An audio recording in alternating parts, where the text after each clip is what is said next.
qualified to help. Call 855-43-ABUSE. That's 855-43-ABUSE. Shouldn't you breathe clean air all day, every day? Help protect yourself with IQ Air's Health Pro Plus Air Purifier, the #1 large room air purification choice for viruses. These Swiss-made air purifiers were chosen by the Hong Kong Hospital Authority not only for SARS-CoV-1, but also SARS-CoV-2, the virus that causes COVID-19. Using patented, industry-leading hyper-HEPA filtration, the Health Pro Plus captures particles down to 0.003 microns, the smallest that exists. Now and for a limited time only, use the promo code KCBS5 and save 5% on your Autumn or Health Pro Plus air purifier. Visit iqair.com/US or call 888-409-6202.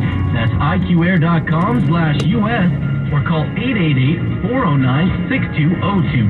Help protect your loved ones and get the healthy indoor air that you deserve today. Whoa! Pretty sweet, huh? This Halloween, half avocados are just 59 cents each. Limit 12. Happy Halloween, kids. That lady was scary. Smart and final. One trip and that's it. KCBS News Time, 7:28. We are headed back to your local Honda dealer's traffic center. We're getting an update on the commute this morning from Kim Wonderly. And you're not going to like the Richmond-San Rafael Bridge much right now. There is a problem coming off that decline section. This is westbound as you make your way towards San Quentin, but not completely off the span. There's something blocking the right lane. It appears to be a hit-and-run crash from what we're hearing from CHP. That right lane still looks like it's blocked, meaning single-file traffic all the way across the span, and that feeds into the toll plaza backup, which was already beyond Harbor Way. So really time-wasting trip trying to get to Marin County right now.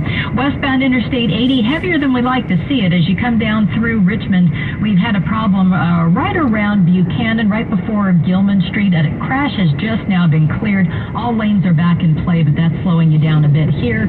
Bay Bridge backup. Earlier issues here, too, have been cleared near the toll plaza. We had a crash this morning. Traffic is still backed up a little bit onto 580 as you approach the 80 split, the MacArthur Maze. Your next update, 7:38 on the traffic leader, KCBS. Mostly sunny skies with mild temperatures expected throughout the afternoon today, with highs getting into the 60s and the 70s. We've got traffic and weather together on the 8th on All News 106.9 and AM 740 KCBS. Finding the right Medicare plan? Oof, no easy feat. Kind of like those dances my granddaughter loves making me do. But then I found Walgreens Find Direct coverage. Lets you compare plans online, over the phone, or in person. Made Medicare shopping so easy. Plus, I found plans with low-cost copays. I can get down with that. When you need to talk Medicare, Walgreens is here. Start shopping today at walgreens.com/Medicare. Charging a cell phone can be like getting a booster shot. A booster is given to enhance or restore protection after a primary series vaccination, which wanes over time. Schedule an appointment when you are eligible. Sponsored by Pfizer and BioNTech. News that matters to you. Around the Bay, around the world, around the clock. All News 106.9 and AM 740. KCBS. It is Monday, October 24th, 2022. Coming up on KCBS, are recent voter fraud claims really just a way to suppress votes? And Rishi Sunak will become Britain's first person of color to be Prime Minister. Good morning, I'm Melissa Colross, KCBS News Time 7:31. CBS News Special Report. Britain is getting a new leader. I'm Vicky Barker in London. After his only challenger, fellow Conservative Party lawmaker Penny Mordaunt, dropped out at the last minute, Rishi Sunak was elected as the new head of his party. As soon as King Charles adds his seal of approval, Sunak will become Britain's third Prime Minister since early September. Sunak, a former investment banker, will take over for Liz Truss. She resigned under pressure last Thursday after plunging Britain into economic turmoil. But not everyone believes Sunak can get the job done. I don't think he's got the support behind him to put in place what really needs to be put in place. Do you have faith in him? No, I don't. 42-year-old Sunak is a married father of two, educated at Oxford and Stanford. He's Hindu of Indian descent and will become his country's first leader of color. Sunak and his wife are reported to be among their country's wealthiest people. CBS News Special Report. I'm Deborah Rodriguez. KCBS News Time, 7:32. The midterm elections are just around the corner, and reports of intimidation at the ballot box have been cropping up across the country as some politicians continue to promote fear around election integrity. For more on all of this, we're joined on the KCBS Ring Central Newsline by Dr. Michael McDonald, political science professor at the University of Florida, specializing in American elections. Thank you so much for taking a few minutes to talk to us. It was in Florida that almost 24 people recently were elected for reported alleged voter fraud. Is there really an issue of voter fraud across the country or in Florida? Well, it really depends on how you define this. Was there intentional fraud among these individuals who were arrested? No, these were people who did not know that they were ineligible to vote, and the state had actually registered them and cleared them.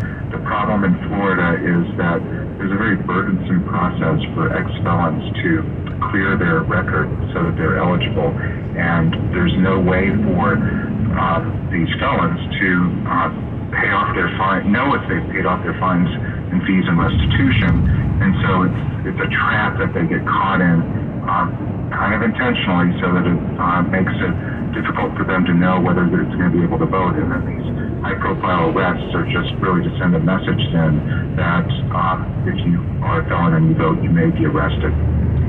Do we expect these people to be prosecuted?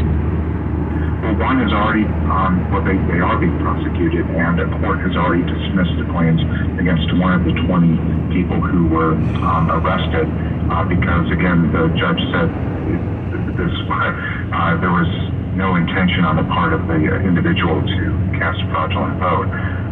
So, innocent mistakes like this, I don't feel like they should be prosecuted, and there are lots of cases of where there are individuals who have committed some sort of election fraud who have not been prosecuted in the same way as these individuals have. And I'll name one of them. His name is Donald Trump. He signed a fraudulent voter registration form in the state of Florida, which is a felony under state law. And I'm not saying go out and arrest Donald Trump for doing that.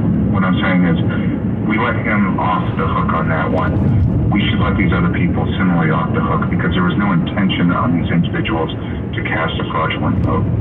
Meanwhile, we're hearing reports coming out of Arizona, we believe, about people in tactical gear with guns sort of guarding ballot boxes.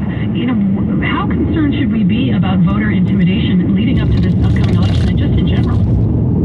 Well, I mentioned Trump, and he's part of what's going on now. He's convened a group of people to challenge the midterm election results even before they're announced. So they're organizing that already. And part of that organized effort, which is really a dress rehearsal for the 2024 election, is to have these election observers. And these, under many states' laws, observers are allowed to be in polling places. But people are going one step further and saying, well, we need to observe these drop boxes in Arizona, for example. And they're camped out in tactical gear, watching people, videotaping them as they are dropping off their ballots at the drop boxes, which is all kind of silly because you can also use mailboxes. And if people were really concerned that there was some sort of fraudulent activity with people somehow collecting up mail ballots and depositing them in mass in these drop boxes, you could do exactly the same thing at a mailbox, but nobody's watching those. This is all hype. There's no evidence. Zero. The state of Georgia has requested that information about the so-called mules under subpoena, and that has been provided to the state of Georgia because they wanted to investigate this.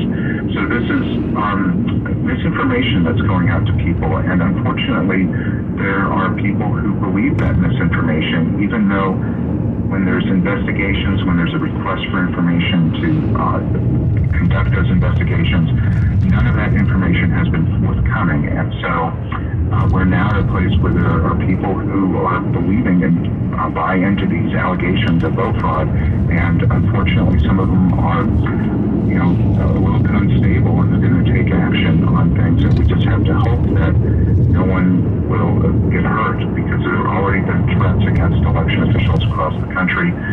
People are resigning from their jobs because of the stress that they're underneath, so this is just all part of